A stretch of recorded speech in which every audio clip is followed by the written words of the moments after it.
Bonjour à tous, salut les enfants, les familles, j'espère que vous vous portez bien. On va essayer de passer le temps un petit peu. On va vous réaliser une recette très simple qui est une visitandine. C'est un petit gâteau de voyage, gâteau moelleux, une spécialité de la Lorraine qui a une forme très particulière puisque c'est l'ancêtre du financier, mais aussi le moule, l'ancêtre du moule à madeleine. Donc voici ce qu'on va faire en à peine 10 minutes pour le mélange et à peu près 15 minutes de cuisson. Allez, on va dans l'atelier, je vous montre tout ça. Me voici dans l'atelier pour vous présenter les ingrédients nécessaires pour réaliser les visitandines de Lorraine, ancêtre de notre fameux financier que tout le monde connaît.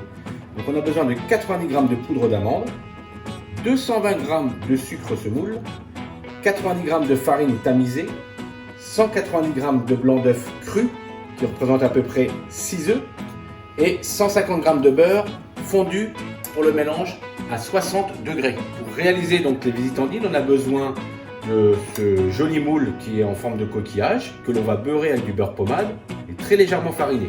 On peut remplacer ce moule là par une autre forme sans aucun problème. La poche pour remplir les petites formes, ou alors à la cuillère si vous n'avez pas de poche, un fouet et une maryse. Et on va préchauffer un four à chaleur tournante à 170 degrés. Alors pour le mélange, très simple. La farine, on va mettre tous les produits secs, le sucre et la poudre d'amande. Et là on va mélanger le tout ensemble. Alors la poudre d'amande, on aurait pu la remplacer par de la poudre de noix, la poudre de noisette, ou faire un mix avec pourquoi pas noisette, noix de pécan, amande, un peu de noix de coco. Voilà, on va mettre les blancs d'œufs qui ont été séparés des jaunes. Donc, comme je l'ai dit tout à l'heure, 190 g de blanc, ça représente environ 6 œufs séparés.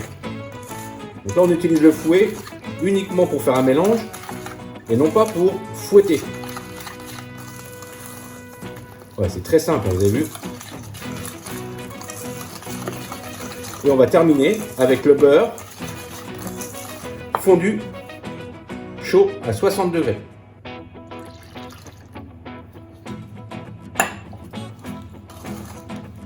Voilà. Et là, si on voulait, on pourrait avoir une pâte que l'on pourrait parfumer, pourquoi pas avec un zeste d'agrumes, citron jaune, citron vert, orange, pamplemousse, pourquoi pas, ou alors, pourquoi pas de la fleur d'oranger ou un peu de vanille. Moi, je préconise, là, pour faire la première recette, de faire une pâte nature.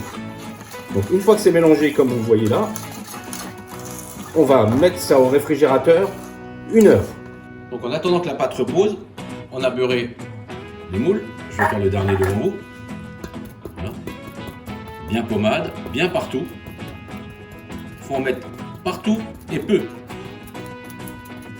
Voilà. Et bien sûr, on farine. On enlèvera l'excès ensuite. Voilà. D'un côté.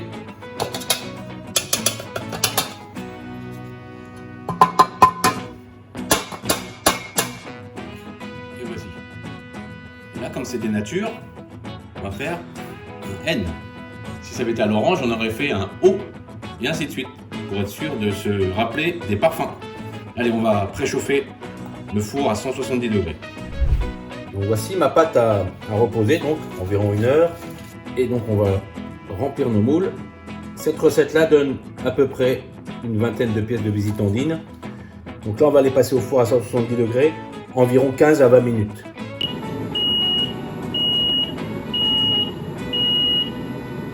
Voilà, four 170.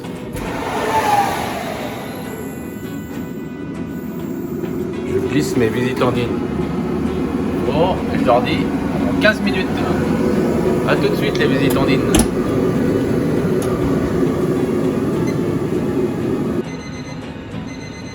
Donc voici, après 15 minutes de cuisson, ça me paraît très bien. Allez, on va les sortir.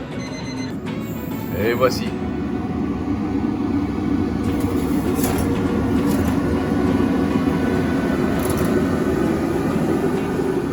Et voici.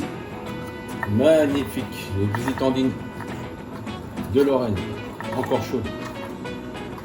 Donc là on les retourne bien et on les laisse un petit peu sur le côté pour éviter qu'elle prenne l'humidité. Vous savez, la condensation. Regardez comme c'est beau. Ça se conserve dans une boîte hermétique quelques jours sans aucun problème. Voilà les Visitandines de Lorraine par Gilles Marchal. Bon confinement, prenez soin de vous surtout et n'oubliez pas tous les soirs 20h. Merci à tous nos soignants. Bravo pour tout ce qu'ils font. À bientôt.